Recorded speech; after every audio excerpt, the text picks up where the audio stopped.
One. Hello, everybody. Welcome back to another video from the Joining the Dots Startups Network. It is a great pleasure of mine today to have Nigel Bridges, who I've known for a growing amount of time now, and it's always fun to chat with you, Nigel. Welcome. How are you today? Thanks. Oh, really good. Great day. The sun's out. Spring's here. Can't complain at all. Great to be here.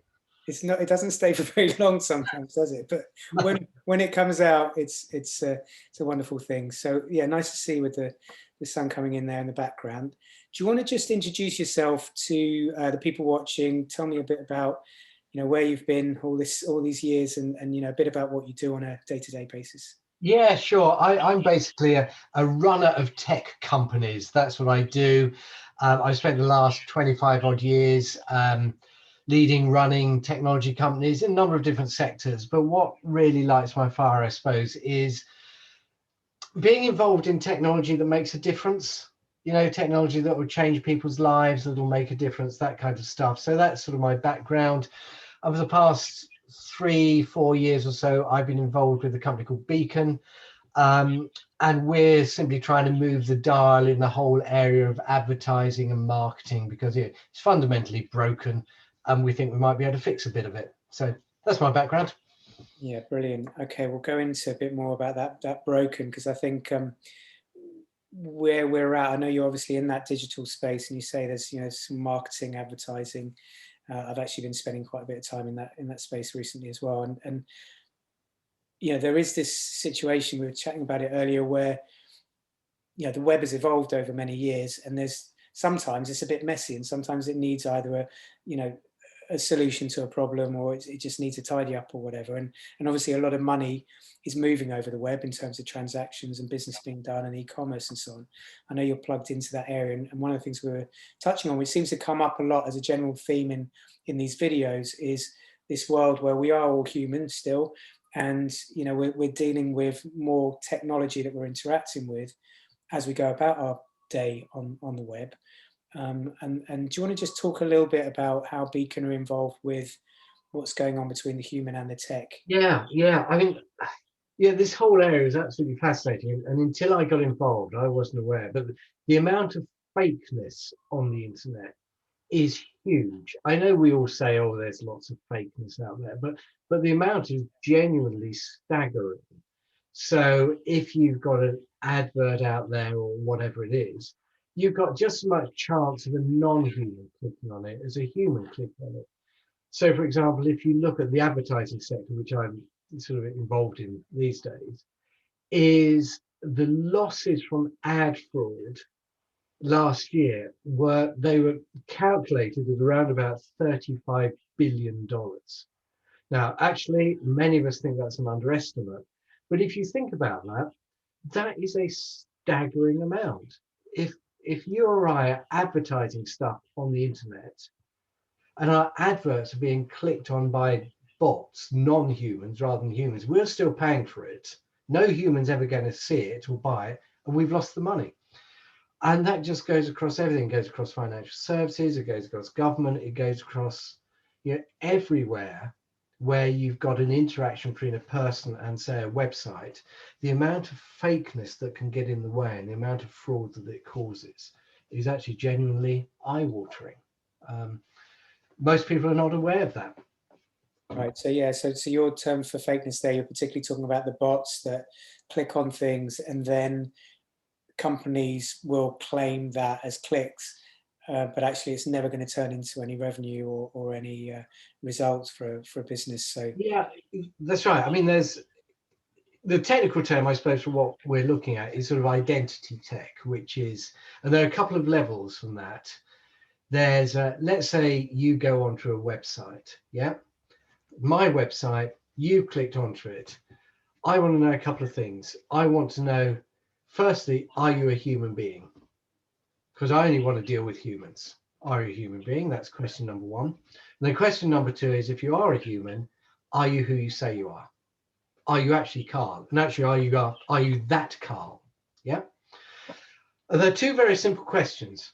Are you really a human, and are you who you say you are? But the technology required behind those to get those questions answered properly and accurately is really quite complex. And quickly. You know, and you've got to do it instantly, and you've got to be accurate most of the time. Okay, and yeah, I know identity as well is kind of coming at us from different angles. You said you're working with the marketing applications. That's so. Just talk me through some examples of like clients that you work with in that space, because I think you touched on it right at the very beginning. You know, I'm all about finding entrepreneurs who, you know, when Yeah. you say make a difference, yes, there's, you know, there is this thing about just going and, you know, in the old days, I don't know, people don't seem to say ROI as much as they used to a few years ago. Maybe that's gone out the window in some pipe dream, but actually there are people like you who can go and work with somebody and say, look, we can help you get more from your money. Yeah. Further. So picture it like this. I don't know. I happen to have a coffee cup. Let's say I want to sell coffee cups over the internet. Yep. So I come up with a website, buymycoffeecup.com or whatever. And I decide I'm going to do some Google ads and some Facebook ads, send a few emails out and so on to drive people to click on those ads, click on those emails, and come through to the website to buy my coffee cups. Straightforward, you think. The reality is that those clicks onto those ads, many of those clicks will not be human beings. So I'm paying for that ad to happen. I'm paying for that click, but it's not a human coming in. So the best will in the world, you know, a bot is never ever going to buy my coffee, but I paid real money for it. And so this problem of fraud and fakeness has real world implication when it comes to my budget and your budget. Because if I set a budget and I say, I'm going to spend £10,000 this month on Facebook ads to sell my coffee, and actually half of those clicks are non-humans, I've effectively wasted £5,000. And so we're in the business of saying, can we prevent as many of those non-human clicks from happening as possible?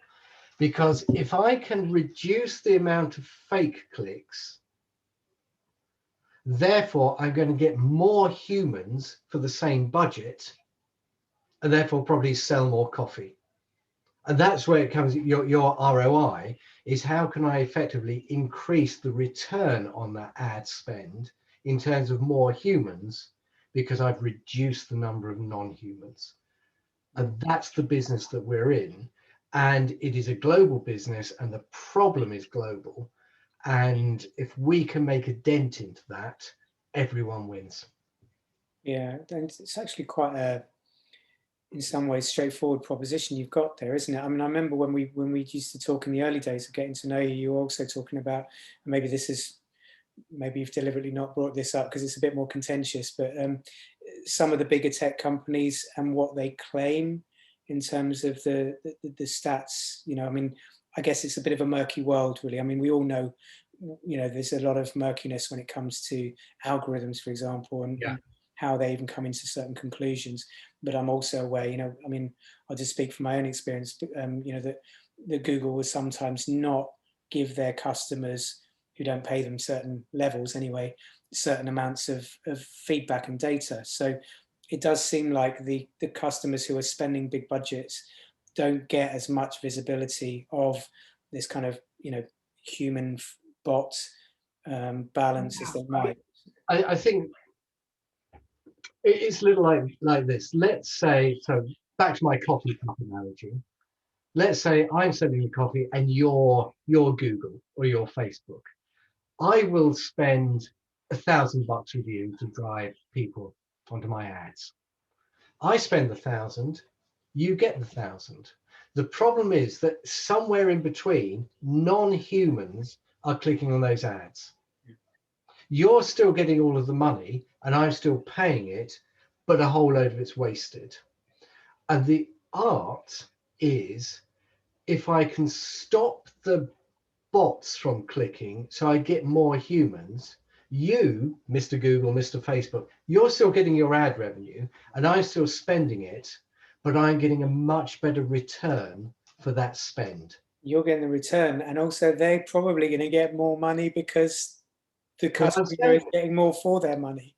that's absolutely right. So the whole game changes. You become a better better platform because you're being more productive. I don't mind spending more because I'm selling more coffee. The only loser in the entire equation is the bot farm that happens to have clicked on my ad because I'm just collateral damage in this big problem around fakeness on the internet. There's nothing I can particularly do about it or you can particularly do about it other than if I can stop those bots clicking, I'll get more humans. You still get the same revenue. I still pay the same. That's brilliant. And I'm going to get a little bit, well, grand terms like new paradigm. But as I've gone through the last few years, new paradigm often, we're all thinking about innovation and transformation. Those words get used all the time, and paradigms get used all the time. But I think one of the elements about new paradigm that I'm always drawn to is this win-win-win situation. And I think that's what we've just outlined specifically. You can, and that, everybody knows there is more opportunity for collaboration. That's the world of business that we're moving increasingly into, and where you get a three-way, sharing in benefits, because you're actually, this is, to me, this is the sort of innovation that excites me, because there is just this stripping out of waste. You're actually getting, and I think the universal forces of nature, they like, Warren Buffett isn't, one of the things about him and others like him, they don't waste stuff. They just don't waste. And I think you're actually, I love this kind of moving into a digital world where if you actually strip out waste and strip out noise, that is actually going to thrive, and it can thrive for everybody involved. So I think that's amazing, actually. I think that's right. If we can collectively, and that's what our platform does, reduce as much of that waste as possible, everyone wins. The only losers are those horrible people running the bot farms that are creaming money off other places in order to fund illegal activities. And I don't want them to win. Yeah. And that's like parasitic. Whereas I feel like, when people are actually giving, so, you're giving a service and you're giving value, that has a certain energy, and I feel it in my actual body when I'm talking to you. It's like it's a thriving, nature. You walk down the street, you'll see grass growing through cracks in the pavement. It will grow anywhere given the opportunity. But then there's that other type of energy which is kind of parasitic, and it wants to feed on, poor victimless people who don't understand something, and then they'll just take advantage. And we all know what it's like to be on the other end of that, and it's not very pleasant. And we know that the advertising. I think that's absolutely right. I mean, what we're trying to do here, as I know you know, is go back to my analogy earlier. I want to make a decision as a seller of coffee, which is the best channel to sell it, to sell more coffee. And I can only make those decisions based on good data. And therefore, I've got to make those decisions based on data about what humans are actually doing. So I've got to get rid of those bot clicks. I've got to try and reduce those as much as possible so that I can genuinely compare, ROI across those different channels and make a good decision. Then everyone wins. I can't just rely on Google telling me to spend more money with Google, or Facebook telling me to spend more money with Facebook. I need that objective measure. And that's what we're bringing, an objective measure based on human beings clicking on things, having reduced as much of the waste as possible so that you've reduced your amount of financial waste as much as you can. And you were saying to me earlier as well, just that back to the ROI point, you've made very tangible savings for people, isn't it, in terms of percentage of their spends that they're sort of getting? Yeah. I mean, we've so with some clients of ours, let's just take one of them. They advertise a lot on Google and Facebook, and we were able to measure that the waste on their Google and Facebook ads was around about 50%. It would vary a bit, so between 45 and 50% as the month goes on. But around about 50% of their budget was wasted. In other words, 50% of their adverts were being clicked on by bots and therefore never seen by a human. What we've managed to do is reduce that waste down to below 25%. And in some instances, it's tracking towards 20%. So in other words, around about 30% of that wasted budget has been reclaimed and therefore spent on adverts that are going to be clicked on by humans. So you can see a corresponding uplift in terms of human visitors, human engagement, and therefore sales. So broadly speaking, same ad cost, more sales. More results. And it's a very simple equation, very simple equation. And yeah, it's not just a 1 or 2% improvement. We're into 20, 30, 40% improvements here, which is just staggering when you think about it. Yeah, it's perfect. Okay, so just tell me a little bit about the people. I don't want to kind of, I almost like, I mean, I know we touched on the idea that this can, you said earlier, this can be used, and you are predominantly focused on marketing and advertising spend at the moment, but given your tech is around identity, it could be in other areas. But I just give me a sense of, like, if people are watching this, obviously you'd like to, talk with people who spend money on digital marketing. But beyond those digital marketing budget holders, who are the other people that you think, do you know what, out there in, LinkedIn land and cyberspace, who are the other people that you think are good people to at least, have a great question. So yeah, primarily where we are at the moment is in marketing. So if you're spending money on online advertising, you're wasting a shed load of it, and we can help you waste less. But actually, the core of our product is around the detection of humanity in that internet transaction. So this is equally applicable to financial services, for example, to anyone who is running a website, any organization running a website who needs to know that that visitor is human. That's the key.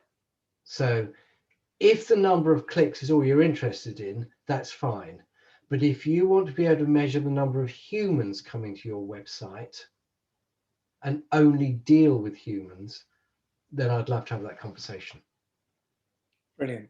All right. Well, that's, I feel, a nice way to round this out. And obviously we'll put your contact details in the description below, and website and LinkedIn, etc. And we're both here and available if people want to speak and pick this up. It's a really enjoyable conversation, Nigel, and look forward to speaking to you. As ever, real pleasure. Thank you very much.